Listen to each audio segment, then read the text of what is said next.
Better make some freaking cookies, old man. All right, so let's give this a shot. And if you want, just take this moment to do nothing. You do things all day long. It is a radical act in our society to stop producing shit. Let's stop producing for a couple minutes and just notice what our experience is. Just settle in.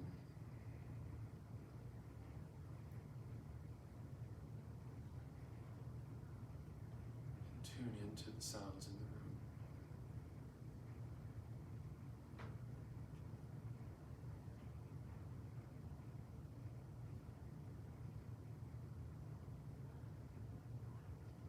Settle into your body.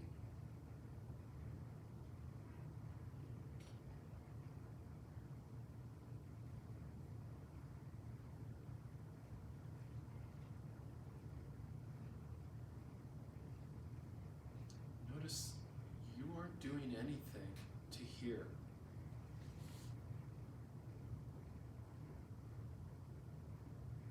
Hearing is just happening. It's just unfolding.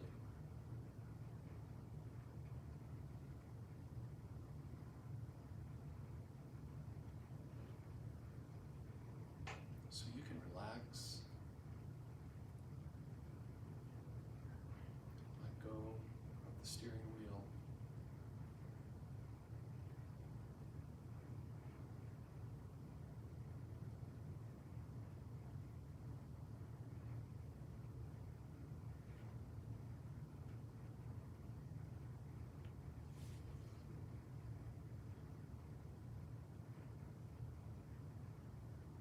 If you want, you could look for who is listening briefly.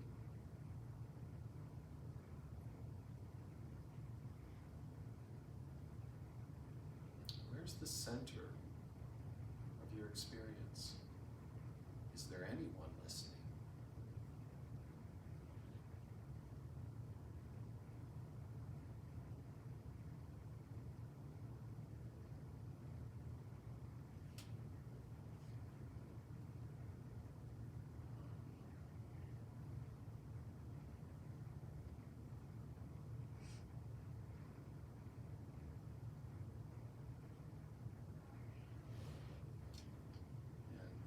And let's just come back gently. Cool. Thanks for doing that with me. That whole thing of if part of my practice, like my life practice, is throughout the day when I'm mindful enough to do it, I look for who is doing whatever I'm doing. And that sounds so stupid and weird, but it actually can produce profound changes in your experience, because it's really just a conditioning that you are feeling like a little blob of flesh and this is all out there. If you even look at the biology of it, like neuroscience, this is actually all up here, like your experience. It's completely up here. And you can have this moment, this epiphany, when you just look, who's listening? You look, who's seeing? That's a deep one. Who's seeing this? Your experience turns inside out. And it's not you isolated in the world. It is, oh, this is actually all kind of me going on here. And it's profound change. So easy practice throughout the day. And it makes you mindful too. It makes you pay attention to life, your precious fleeting life that we spend wasting on our phones, and I do it too. Thinking of worrying about dumb shit. All right, oh, let me, a couple friends came in. Can I grab your things for today, please, friends?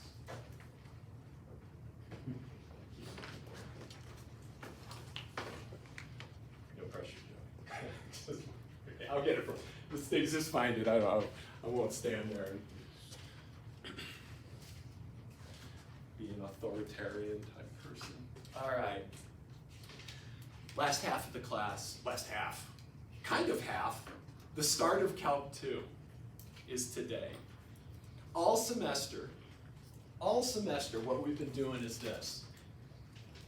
Taking some function, subtracting off a same function at another point, and dividing.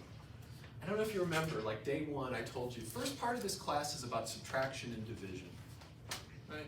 Derivative. The last 3 weeks of this class are about addition and multiplication. This is the flip side of calculus. So everything we've done so far is what's called differential calculus. It's not just calculus, it's the first half. What we're about to do now is the reverse process, and it is called integral calculus.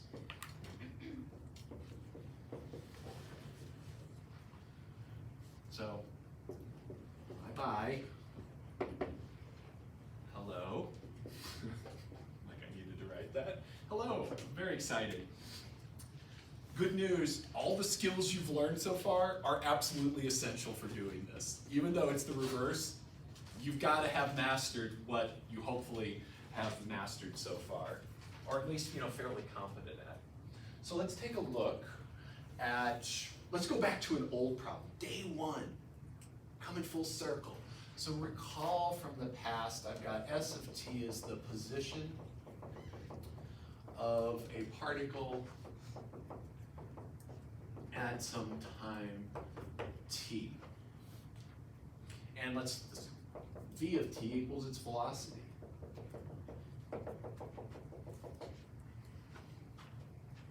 We've got those two basics, those are classic.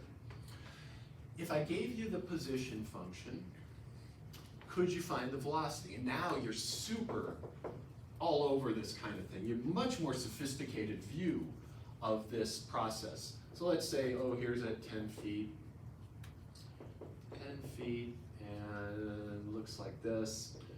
And that happens for 7 seconds. What's the velocity of that particle?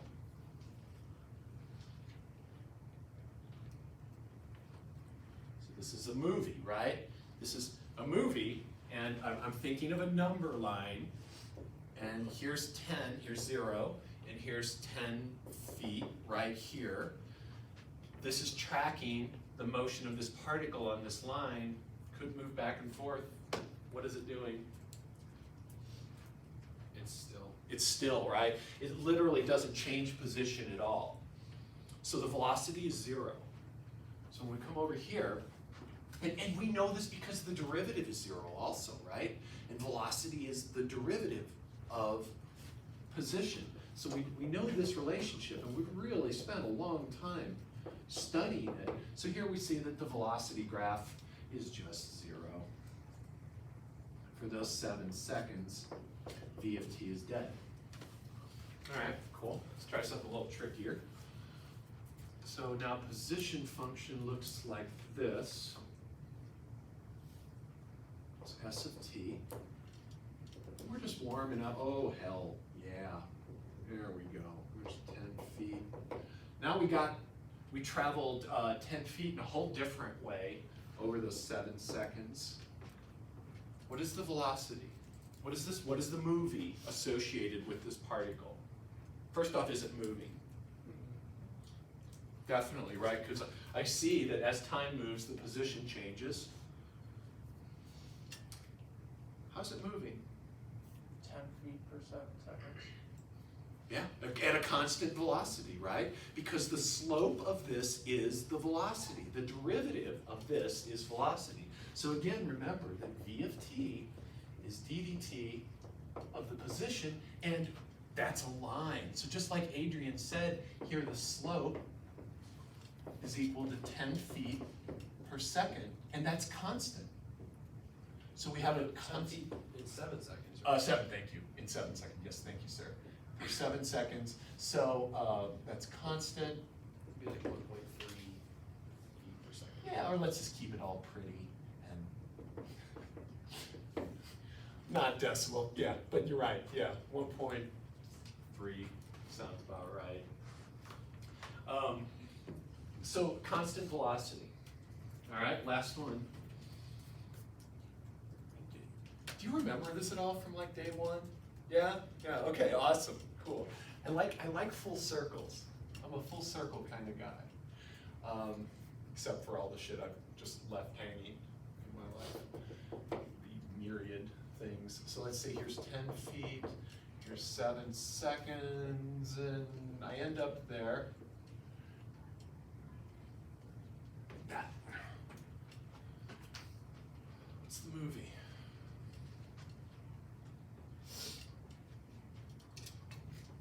That particle is increasing its speed. Absolutely, yeah, speeding up, right? Because I can look at the tangent slope and get the instantaneous velocity. So here it's almost 0. And as we move out this way, we see that slope increasing, getting rapidly increasing. So here we have an accelerating particle.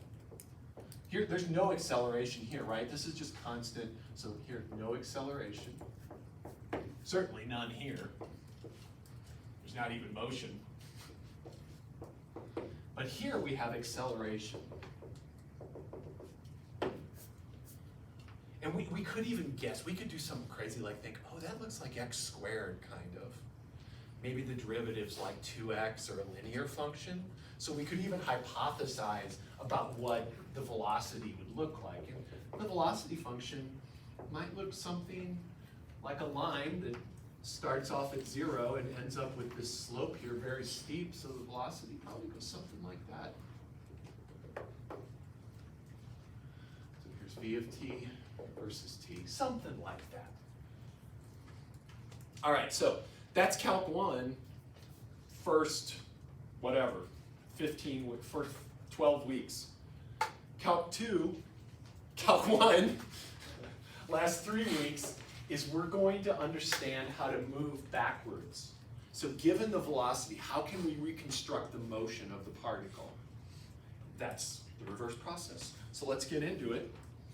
And we'll start off with the simplest cases.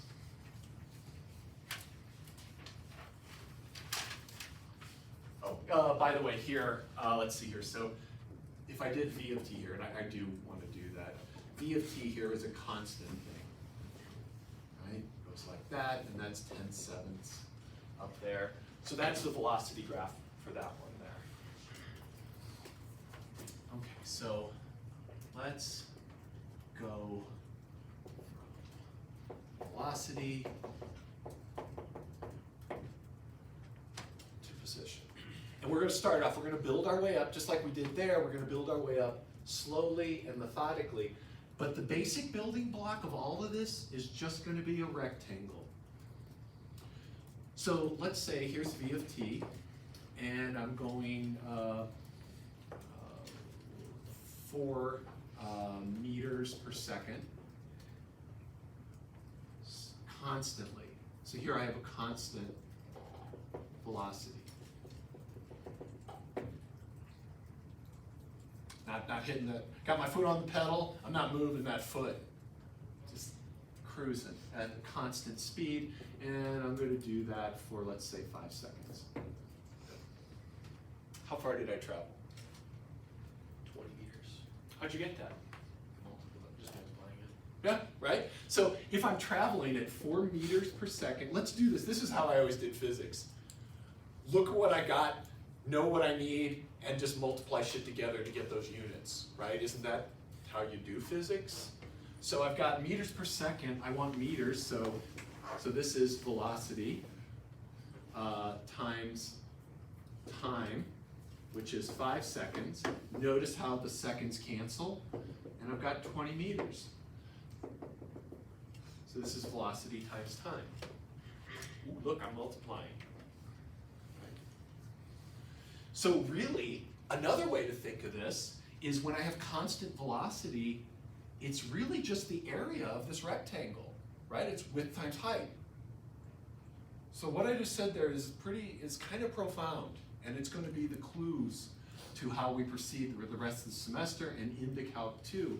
But notice that the area of this rectangle equals v of t times time. In other words, 4 times 5 equals 20 meters. Key thing there is area of a rectangle. So that's pretty straightforward. When I've got constant velocity, I can easily figure out how far I've traveled. Things get trickier when I'm accelerating. And my speed is changing. And I've got my foot on the pedal, but my foot is getting heavier by the minute, or lighter by the minute. Letting up on the gas, or I'm stepping on the gas. And that might look something like this.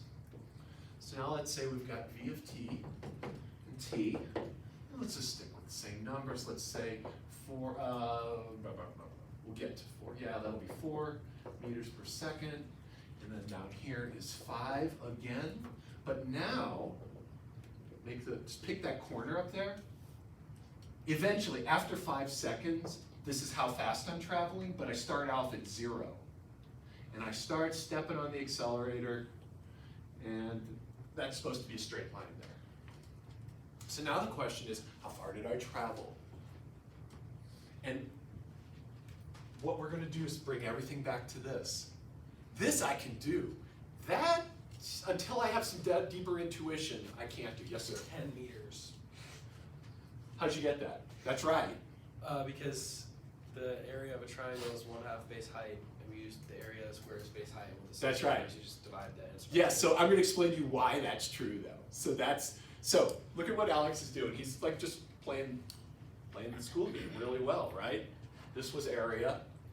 Seems like that's going to be area of this. But what we want to understand is, why is the total distance traveled the area of this? And that's a deeper question. And it requires us to understand what is happening here. So to do this, to get the understanding, what we're going to do is we're going to approximate the distance traveled. Until we understand exactly what we should do, what I would do is, like, say, oh, I'm going to cut this into 4 parts. So I'm going to divide into 4 equal parts. So divide the time into 4 equal parts. And then I'm going to go up and say, let's see, maybe I could just approximate this as a constant travel. So let's say here, I traveled approximately whatever that distance is right there, or this velocity. So let's see, if I cut that into fourths, so I think that would actually be 1 meter per second. No. Yeah, I know. And not quite, because of this. That's 5 seconds. You put it into 4 sections, so it'd be like 1.2, right? Yeah. So this would be good. So this is 1.25, and then this should be 1. Yep. Yeah, and then come up here, and so this would be 2.5. Yep, I was okay. I got scared for a minute. Thanks, Alex, for taking my hand. And we got 2, and come up here. We got 3. So we're going to approximate the velocity with a constant velocity on each subinterval. This is going to probably, what I'm about to do is going to probably take the rest of the hour. There's no new homework. You deserve a break. That'll be coming on Wednesday on each subinterval. So now I've got some options, actually. It's kind of like, how do I pick the representative velocity? And I'm going to do this a couple ways. Let's do it the cheesiest way. Let's pick the most it could be. In other words, grab the value at the right endpoint and use that as the representative velocity for that whole time.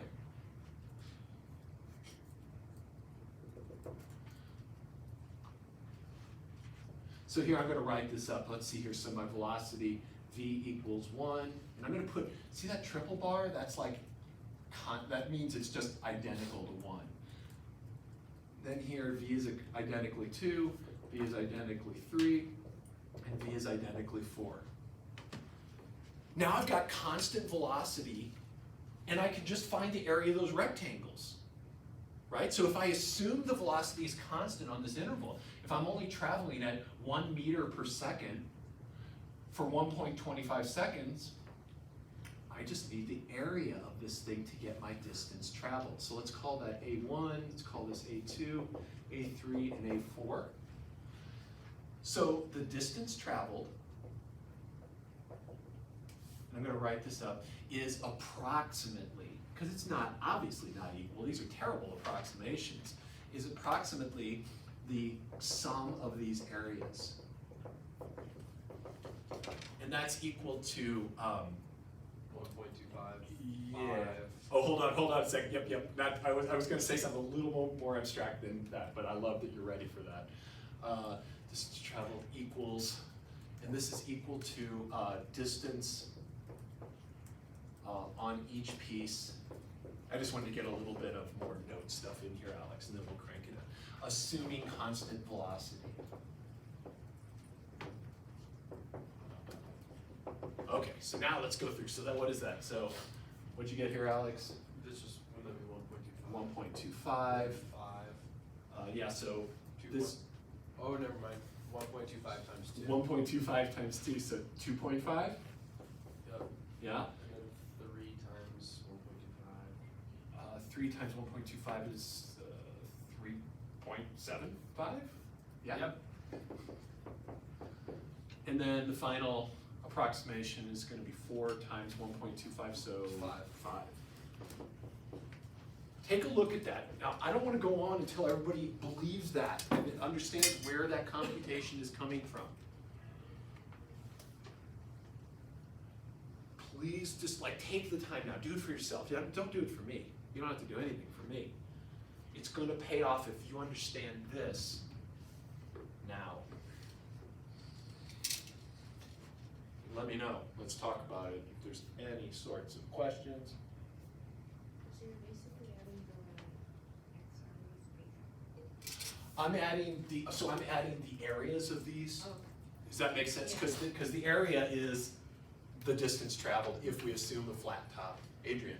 So they're only equal to the time intervals because the height intervals is 1. Yes. So that's what.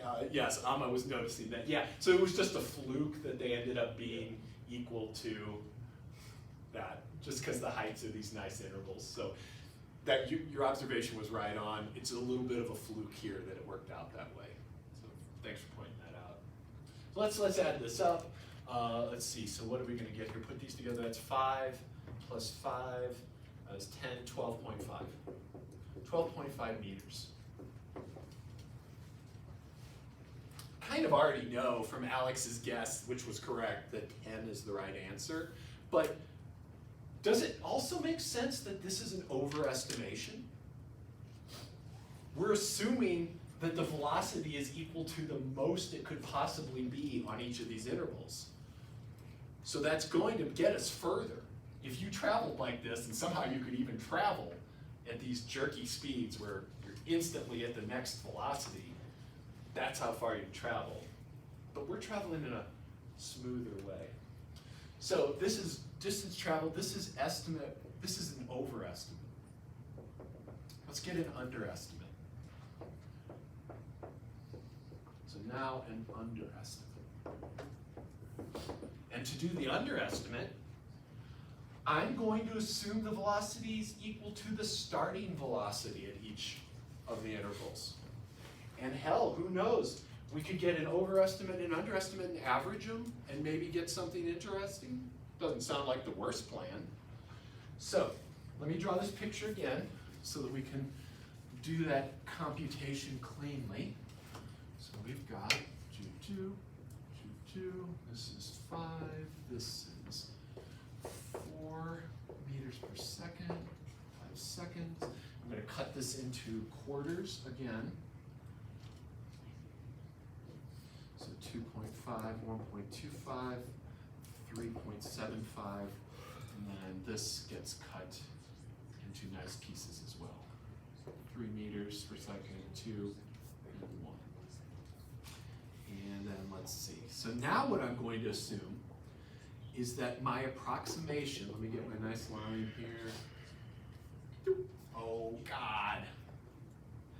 Come on. Okay, it's still pretty shitty. When you have to label it straight, it is not straight, but let's just go for it. So now I'm going to say, okay, let's use 0 as the approximating velocity here. So now I'm going to assume v is equal to 0 Here I'm going to assume v is equal to 1 for this next interval, which is the left-hand velocity. It's my starting velocity when I enter that interval. So here v is identically 1. Then the next one, v is identically 2. So v identically 2 there, and then v identically 3 for this last one. You know, the picture's lacking. And now I'm going to compute the estimated distance traveled. Here, I'm estimating nothing, right? Because I'm not even moving with that rough estimate. So here, so distance traveled is approximately 0. So this is going to be 0 times, and I'm gonna, how wide are these guys here? 1.25. 1.25?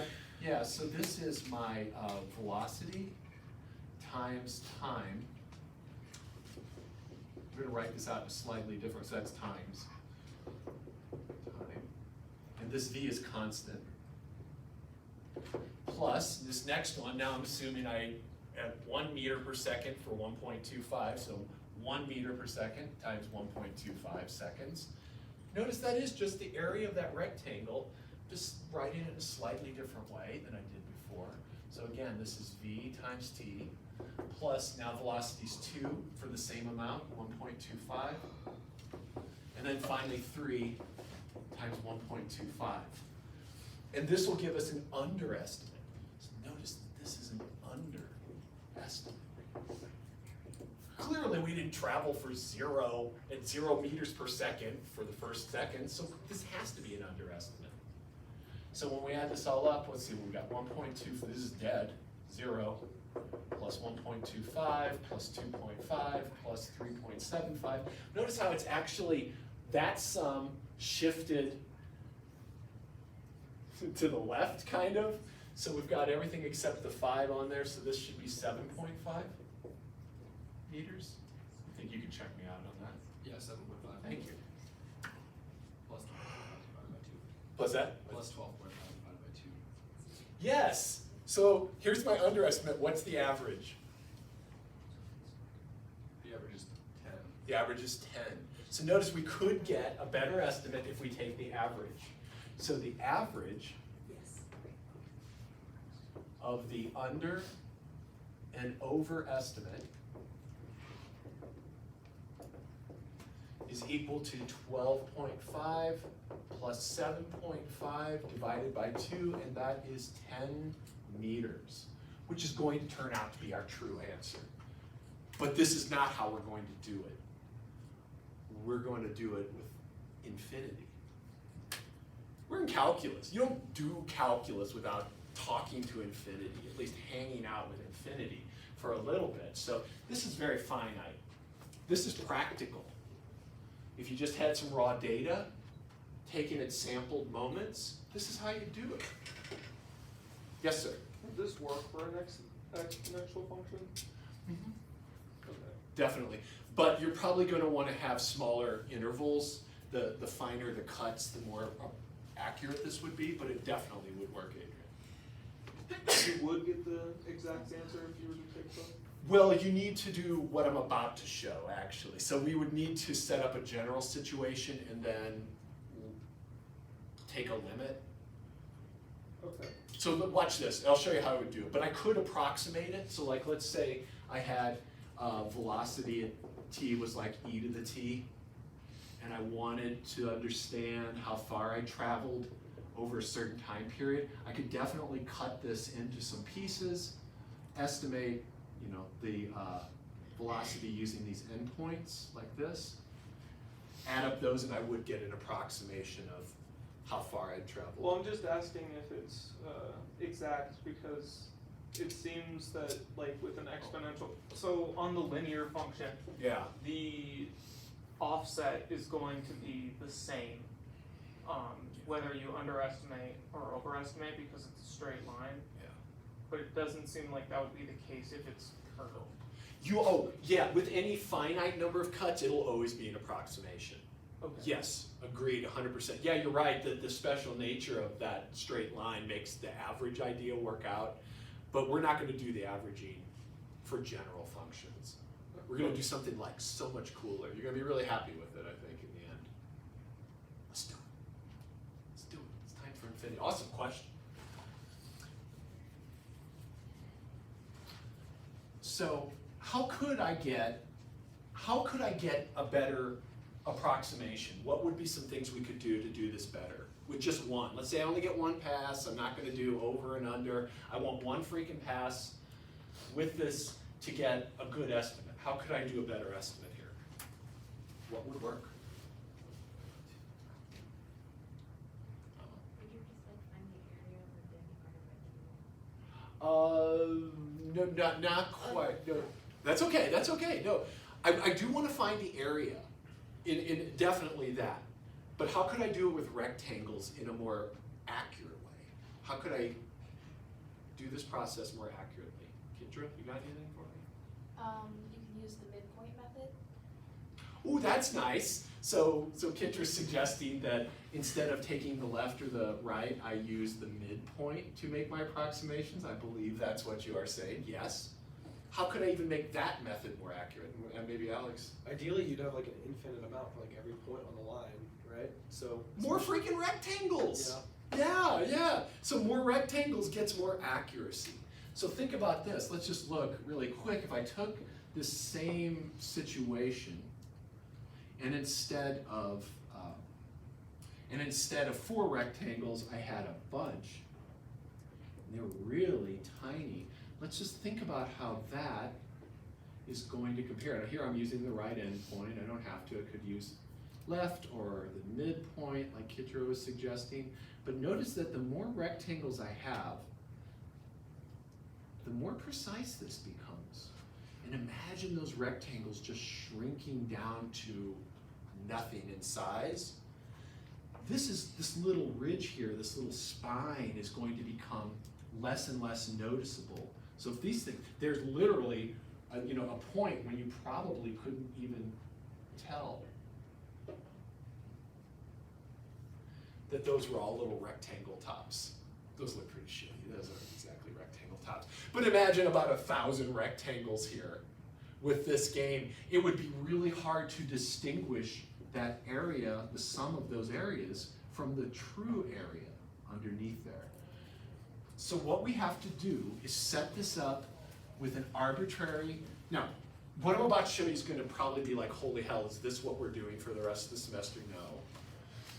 But remember how we had to do limits by hand at the beginning and we had to crank out derivatives by definition? So there's a little price to pay to understand the thing that's going to become really beautiful and easy. We're going to have a process like differentiation that will do all the work under the covers. But if you don't understand the work under the covers, it's just like, just doing some shit. I don't know what it is. It's profound.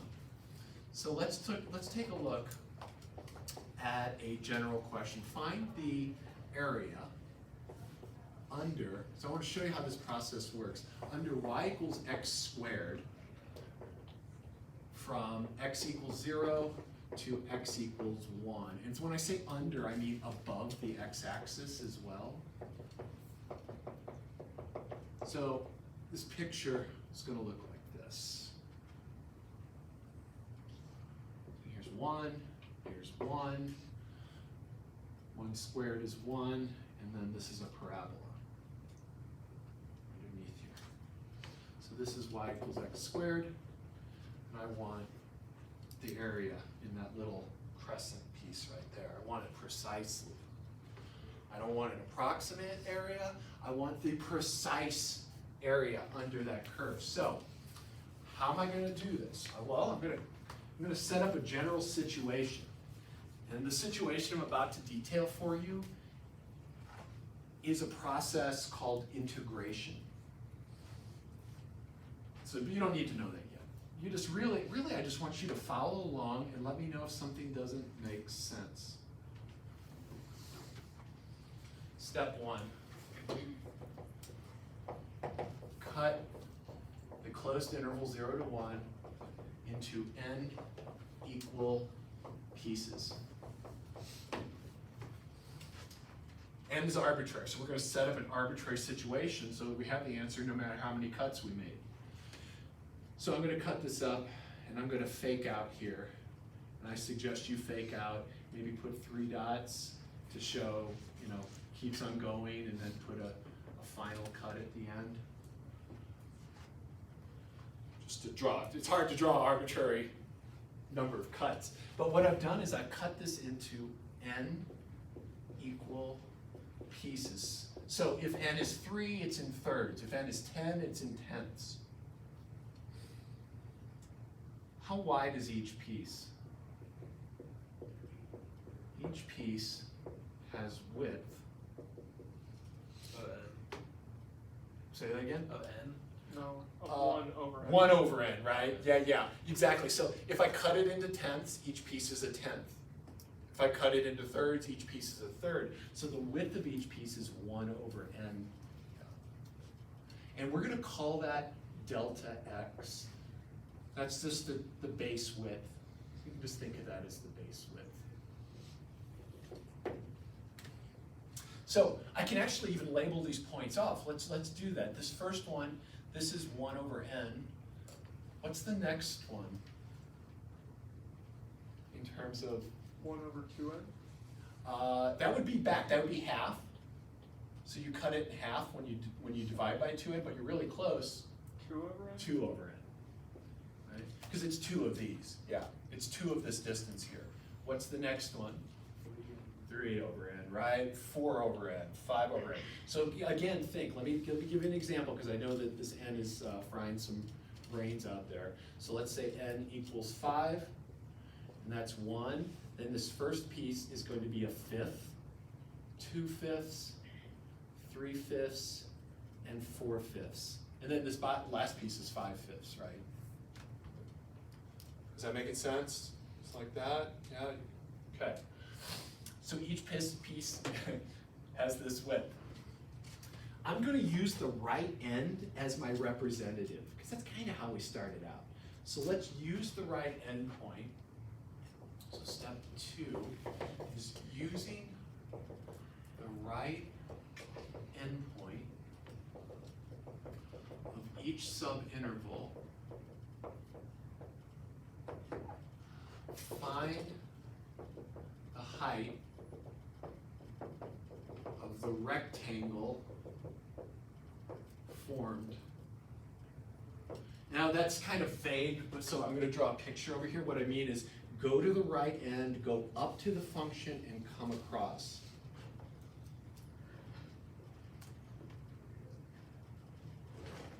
This last one's going to be like this. This last one's super overshot.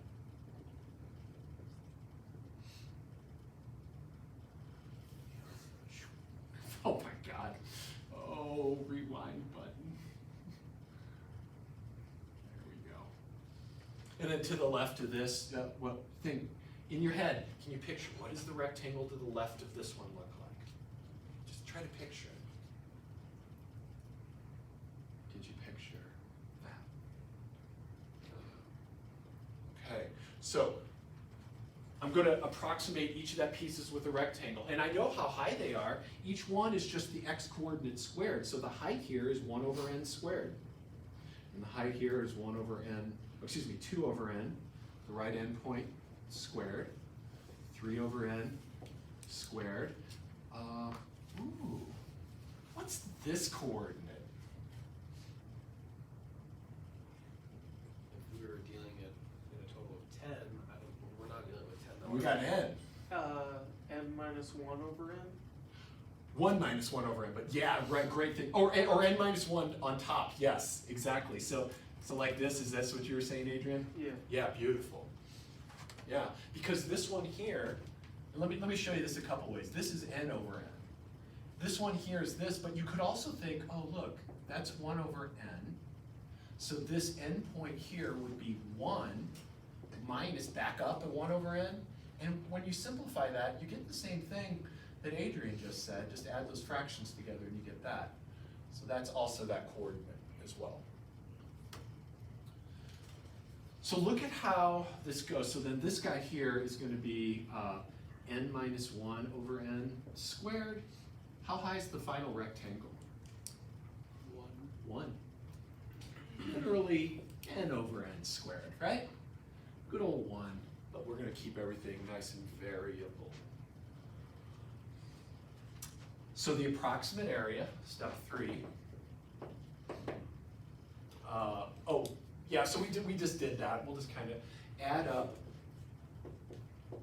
the rectangles area.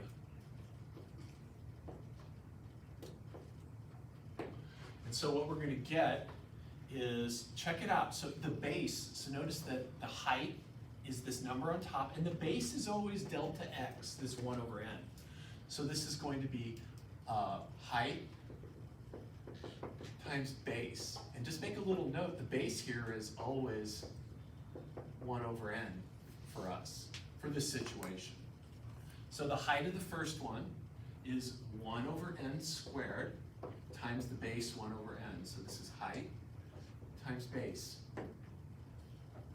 Next one is 2 over n squared times 1 over n. Height times base. And I keep going, and I see a lovely rhythm. Once I got the rhythm, I'm all set.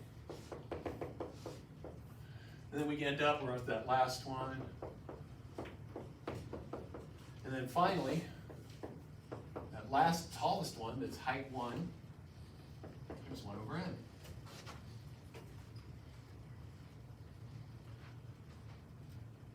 This is like one of my favorite things to show in Calc 1, so I'm happy to answer billions of questions about it. Is there a way to simplify this formula? What a wonderful question. Your money will arrive in the mail. Thank you for the segue. Yes, there is.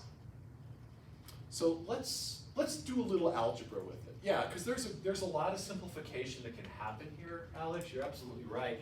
Notice that everything has a n squared, n cubed in the bottom, because here's n squared times n squared times n. So in the end, I've got n cubed underneath.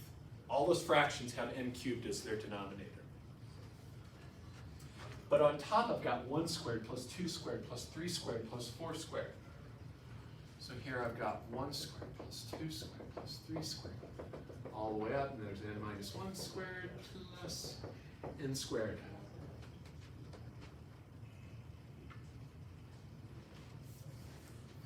Okay, there are some really cool formulas that exist in the math world. I'm going to pop a couple up over here. Well, let me put them in the upper right. They're summation formulas. So these are some facts. Here's one that might come in handy from time to time. If you want to add up all the numbers between 1 and n, the way to do that is to take n times n plus 1 divided by 2. So that's a nice formula to add up the sum of these numbers. You want to know what the sum of 1 plus, so if I, for example, if I asked you to add these all up, you could just use this formula here. N equals 100, so it's equal to 100 times 101 over 2. So that's 50 times 101, and I'm pretty sure that's 50/50. So look, I added up all those numbers instantaneously. So there's another slick formula. This one doesn't apply for us because we've got the sum of squares.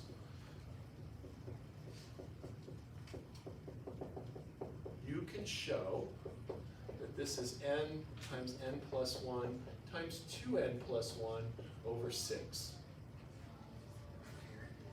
You can prove that. You don't need to.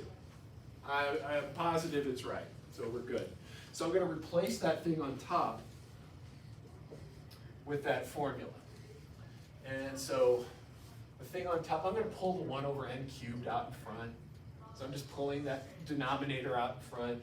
Then I'm going to put my formula, n times n plus 1 times 2n plus 1 over 6. Boom. Holy shit. Look at this.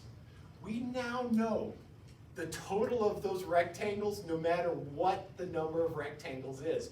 You plug in your n, you got the approximate area.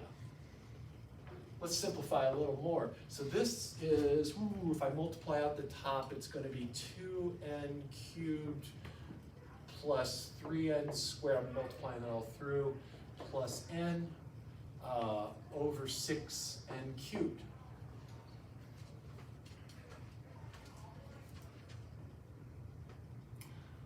How many rectangles would give us the exact answer? An infinite number. Oh, Adrian, yes.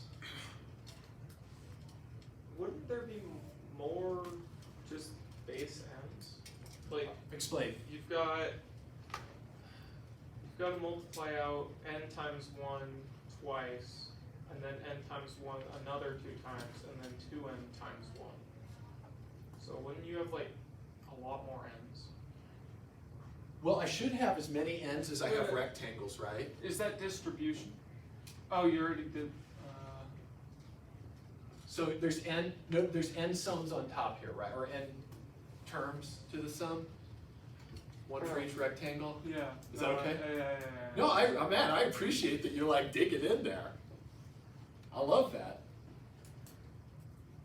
You feel okay about it? Awesome. Thank you. Makes me really happy.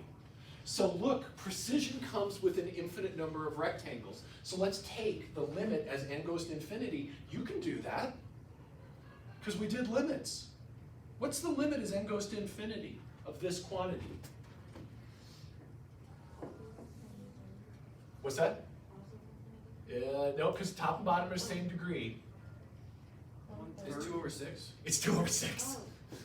Is that right? The leading coefficients? Yeah? 2, 6. 1/3. That's the freaking precise area under the rectangle, or under the parabola curve. This area right here, this beautiful little area, is 1/3 units squared.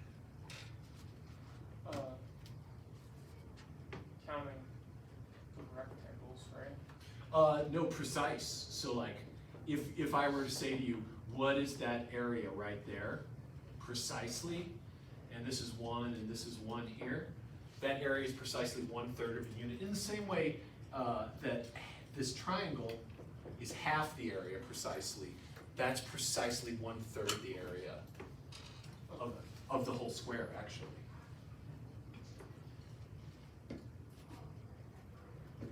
What if we did like the natural log or something like that?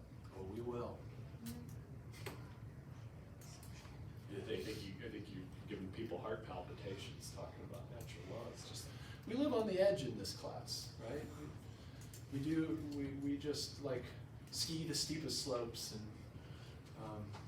deal with it. All right, my friends, I'm gonna stop there today and pick this up. That's a lot, because that is so much. This is literally like a couple hundred years of like math history. So, good job. Don't forget, if you haven't handed me your written part, get that to me. If not, maybe stop by. Dr. Keith, this is super far in advance, but for the final exam, do we have an exam before that, or would the final be our last exam routine? Oh God, no, the finals are last exam and it'll be primarily over this stuff that we're starting. Okay. Yes, and I think it's on Monday of finals week. When is it? It's during our final block. Yes, so we will use our final exam time to have our final, and it might be it's Wednesday. I was gonna say, do you know when that is? I'll find They out and haven't let sent everybody it out know. to us yet. We got time, I'll get it to you. We just need to work on this communication. It's- It's on Wednesday at It's 10:10. Monday at 10. Oh, thank you, sir.